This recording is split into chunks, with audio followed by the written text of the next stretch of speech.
Kita ke informasi lain, pemirsa. Komisi Pemilihan Umum KPU menerbitkan aturan yang isinya merahasiakan sejumlah informasi terkait dokumen persyaratan calon presiden dan calon wakil presiden. Ketentuan itu tertuang dalam surat keputusan KPU nomor 731 tahun 2025 yang ditetapkan 21 Agustus 2025 lalu dan telah ditandatangani oleh Ketua KPU RI Muhammad Afifuddin.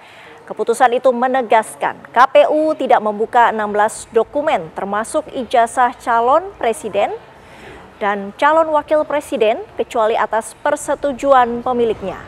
Padahal selama ini dokumen yang dijaga kerahasiaannya hanya menyangkut data medis Capres-Cawapres. Anggota Komisi 2 DPR RI Ahmad Doli Kurnia mempertanyakan urgensi dari penerbitan aturan tersebut karena dinilai tiba-tiba dan bukan sesuatu hal yang harus disembunyikan dari publik.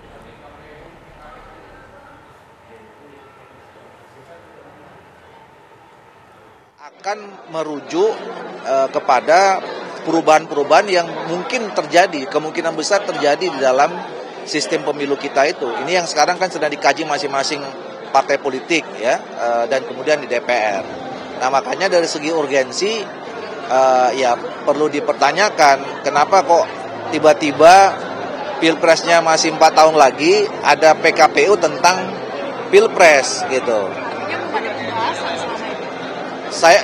Nah biasanya juga kemudian kalau KPU itu menerbitkan PKPU itu kan harus konsultasi dulu dengan DPR dan pemerintah.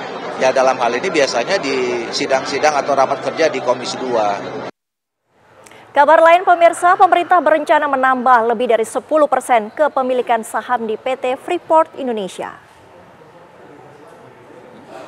Pernyataan itu disampaikan oleh Menteri Energi dan Sumber Daya Mineral Bahlil Lahadalia usai rapat bersama Presiden Prabowo Subianto di Istana Negara Jakarta pada Senin sore.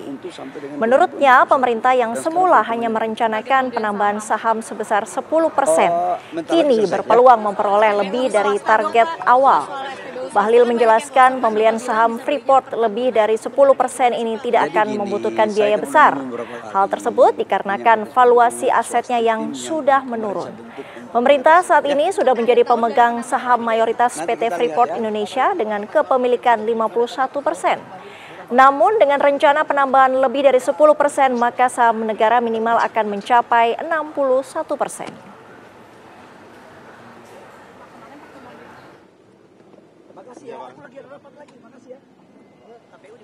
Saya dipanggil untuk ditanyakan tentang kesepakatan dan tadinya awalnya kan kita sepakat untuk penambahan saham 10% Freeport.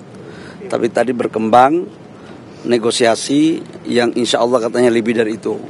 Nah saya diminta untuk bisa melakukan komunikasi percepatan dan kalau itu sudah fix insya Allah Freeport akan kita mempertimbangkan untuk melakukan kelanjutan daripada kontrak.